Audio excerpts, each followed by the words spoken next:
Morning everyone. आज हम अपनी पाठ्य पुस्तक क्षितिज में पाठ 2 ल्हासा की ओर पढ़ेंगे, जिसके लेखक राहुल संकृत्यायन जी हैं। इनका परिचय इस प्रकार से है। वे हिंदी साहित्य के प्रसिद्ध लेखक माने जाते हैं। इनका मूल नाम केदार पांड्य था। इनका जन्म सन 1893 में आजमगढ़ उत्तर प्रदेश में हुआ। 1930 में इन्होंने श्रीलंका जाकर बौद्ध धर्म ग्रहण कर लिया था। इनकी प्रमुख रचनाएं इस प्रकार से हैं: मेरी जीवन यात्रा, 22वीं सदी, भागो नहीं, दुनिया को बदलो, दिमागी गुलाम और घुमक्कड़ शास्त्र आदि। इनका निधन सन 1963 में हुआ। इन्हें एक घुमक्कड़ प्रवृत्ति का लेखक माना जाता है, क्योंकि ये कभी एक स्थान पर टिककर नहीं रहते थे। इन्होंने देश विदेश की यात्राएं की। अब हम पाठ पढ़ने से पहले कुछ अन्य बातें जान लेते हैं। पात्र कौन कौन से हैं इस पाठ में, स्वयं लेखक और उसका मित्र सुमित। सुमित लेखक का एक ऐसा मित्र है जो उसे यात्रा के समय मिला, और ये एक मंगोल भिक्षु था। पाठ की जो भाषा शैली है उसमें तत्सम, तद्भव, अरबी, फारसी शब्द, मुहावरों का प्रयोग किया गया है। आत्म कथात्मक शैली का भी प्रयोग किया गया है। आत्म कथात्मक शैली मतलब लेखक की स्वयं जीवनी उन्होंने अपने बारे में बताया। इसको हमने थोड़ा एक्सप्लेन यहाँ पर भी किया है। आत्मकथा के द्वारा लेखक अपने जीवन, परिवेश, महत्वपूर्ण घटनाओं के बारे में पाठकों के सामने प्रस्तुत करता है। अब पाठ पढ़ने से पहले कुछ हम कठिन शब्दों को भी जान लेते हैं, ताकि हमें कोई बाद में प्रॉब्लम ना आए।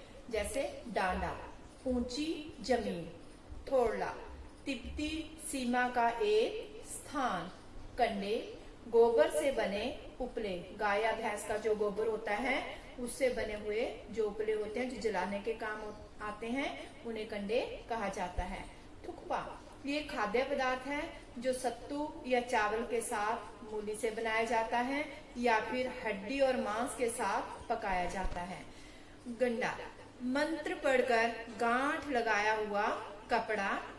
पलटन, सैनिकों का दल। विकट, कठिन, टापू, पानी में जमीन का उभरा भाग। ये हमने इस पाठ के सारांश को थोड़ा सा पढ़ा। अब हम पाठ के सार की ओर चलते हैं। ल्हासा की ओर नामक पाठ लेखक की प्रथम तिब्बत यात्रा से लिया गया है, यानी कि लेखक जो है तिब्बत यात्रा करने के लिए जाते हैं। उन्होंने 1929-30 में नेपाल के रास्ते यह यात्रा की थी। उस समय भारतीयों को तिब्बत यात्रा जाने की अनुमति नहीं थी। लेखक ने यह यात्रा भीख मंगे के रूप में की। इस पाठ में उन्होंने ल्हासा की ओर जाने वाले दुर्गम रास्ते का रोचक वर्णन किया है कि रास्ते में कौन कौन सी कठिनाइयां आती थी, इसके बारे में बताया। इससे तिब्बती समाज के बारे में अनेक जानकारियां मिलती हैं कि तिब्बती समाज उस समय में कैसा था। लेखक ने अपनी तिब्बत की यात्रा नेपाल तिब्बत के मार्ग से की थी, क्योंकि तब कोई रास्ता नहीं खुला होता था।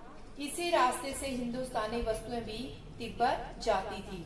यह व्यापारिक तथा सैनिक रास्ता था। इस पर जगह जगह फौजी चौकियां और किले बने हैं, जिनमें चीनी सेना रहती थी।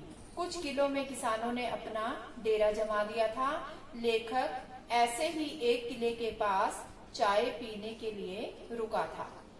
तिब्बत में यात्रियों के लिए कुछ अच्छी बातें हैं तो कुछ तकलीफें भी हैं। यहाँ जाति पाति, छुआछूत, पर्दा प्रथा जैसी कुप्रथाएं नहीं है। कुप्रथाएं मतलब बुरी प्रथाएं। लोग अपने घरों को खुला रखते हैं। यहाँ की बहुएं या उनकी सास यात्रियों को या अपरिचितों को भी चाय बनाकर दे देती हैं। यदि यात्रियों को कुछ संदेह होता है तो वे अपनी चाय खुद भी बना सकते हैं। जब लेखक चलने लगा तो उसे राहदारी मांगने वाले व्यक्ति को दोनों चिटें दे दी थी। थोड़ला के आखिरी गांव में उसे मित्र सुमति के जान पहचान के लोग मिले। इस कारण लेखक को ठहरने की अच्छी जगह मिल गई।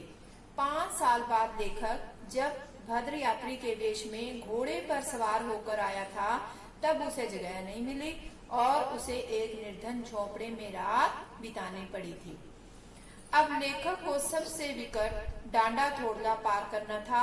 16 स्तरों 1000 फीट ऊंचाई पर स्थित ये डांडे सबसे खतरनाक जगह है।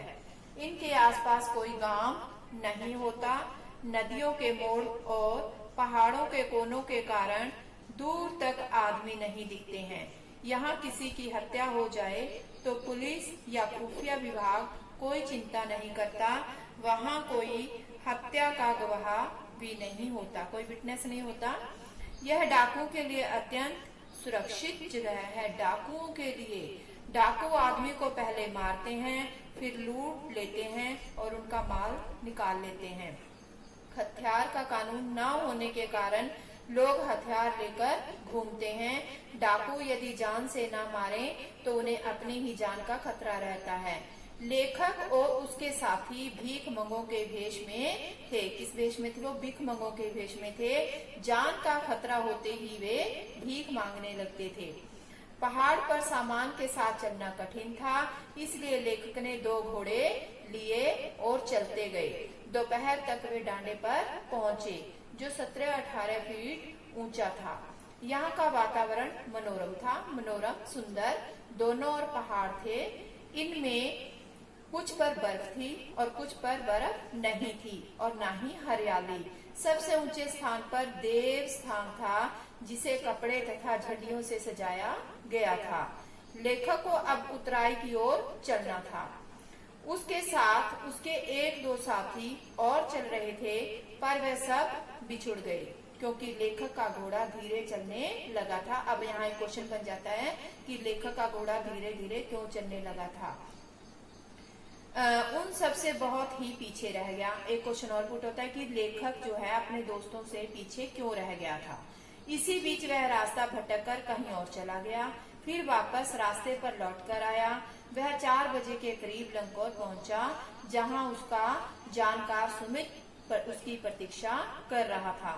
वह बहुत गुस्से में था। कौन? सुमित। पर सारी बात जानकर उसका क्रोध शांत हो गया। लंकोर में वह अच्छी जगह रुका। यहाँ उसे खाने को सत्तू, चाय तथा रात में गर्मा गर्म थुक्पा मिला। लेखक और उसके साथी अब तिंगरी के विशाल मैदान में थे।